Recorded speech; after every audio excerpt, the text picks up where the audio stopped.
Hey everybody, it's Jason Blaha here, and today I want to chat with you guys a little bit about why a lot of times I prescribe only chest supported rows for my clients who are doing large volumes of good mornings.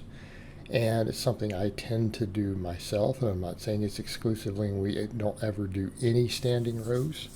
But I think that for me, if I do, they're going to tend to be with stuff like an axle bar and really, really strict. Because again, it's going to reduce the amount of load that I can use because I tend to be able to row a lot of weight. So, that being said, one of the things that you'll see me do is that you'll see a lot of chest supported rowing, or in some cases, pull ups and things, depending upon the lifter or the client, what's going on. If I have them doing a lot of good mornings. Now, the same thing applies for people doing higher volumes of deadlifts, but I only have at this point, a handful of clients doing that. Maybe a fifth of my clients are really still running with the high volume pulling right now. And it's because I haven't been super impressed with it. It's okay, it works for some people. I just find that from a recovery end, I don't like to do it often unless I have clients who have very, very limited time and we're doing slightly more minimalist type training like the 5-3-1, the 3-day work mode, stuff like that. But a lot of times, even with those clients, eventually as they get stronger, we'll sub out the rep work for good mornings, right? So a lot of times they're doing a peak set of deadlifts every week. We'll go ahead and replace the tens a lot of times with good mornings. I do it for quite a few of them, especially as they start to get stronger. And the same thing, sometimes even with squats, I'll replace it with belt squats or leg press. Simply because we just don't need that much axial loading. It's great for novice lifters. It's great for people who are going to have short workouts, limited training time. It makes a lot of sense. But outside of that, it really doesn't. Once they've built a good base, once they're decently strong. So for me, what I tend to do, at least currently, while I'm doing this video, and what we're seeing with a lot of my lifters, we're seeing a lot of chest supported rows. And that can be a lot of things. In some cases, it's machine work. You're not seeing much of that on camera because I only have a handful who do that stuff on camera. As far as even my really advanced to elite people, I have a couple who do because they have access to good machines. They like the machines. We need some variation. But you'll see a lot of seal rows if they have equipment. You'll see me do them sometimes. You see Mike doing them. You'll see Saif doing them. So quite a few of those people do seal rows if they have a cambered bar. If they have a bench and things that they can stack up, like I do, that works. If they have access to the seal row bench, that works great. I like a lot of seal rows, right? Makes it very much, you're completely 90 degrees from the floor, your torso is. When we completely remove the lower back. Completely remove it. And it's simply because we don't need it. And even more so if they have access to a reverse hyper. Right? I think it becomes even a bigger deal in that case. So, again, guys like Mike, lifters like Michelle, right? They have access to those things. Carter. These are people who have access very frequently in their training to things like, again, reverse hyper, and their, access to seal rows, things like that. We're going to tend to de-emphasize that even more. We don't want a lot of low back, so we'll do stuff like the seal rows.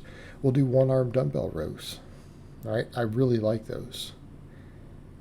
Whether your knee is on a bench or whether you just have one hand on a bench, I think a lot of that's personal preference. I get asked on that a little bit, which one's better, and it's just personal preference. I just find it quicker to set up and get through my sets quicker with one hand on the bench. I don't think there's any significant difference in recruitment. But again, dumbbells, right? Dumbbell rows with one arm. In fact, I would argue, as I've evolved as a coach and as a lifter, I used to be really big on Pendlay rows and prescribed tons of them. But I find more and more, if we push a lot of good mornings or even deadlift volume, I like them a lot less. mainly because the low back just gets so fatigued, and even more so with standing barbell rows. Right, the axial loading gets real high, especially if you strap up and you cheat a little. It just gets really, really high. And that's low back recruitment that could be used doing more good mornings and things. Right, if we really want to build the low back and the posterior chain, it works. And people say, but didn't you get to a 600 deadlift doing tons of rows? Well, actually, I was doing mostly axle bar rows at that time. Right, it's what you were seeing me do. And yeah, I did do a lot of them. I did tons of them.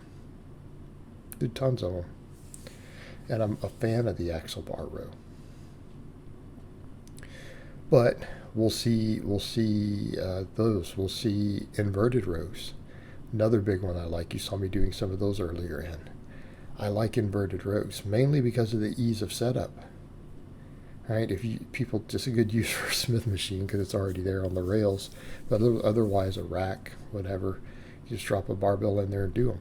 And you have the option of using different barbells. You can just use a power bar, but if you want to change the angles on it, you can use Swiss bars, football bars. You can get them with the full pronated grip or the full hammer grip, neutral grip. You can get the ones with the angled bars. That way we can change our grip. That's an option. We can do stuff like axle bars if we want to strengthen our grip even more.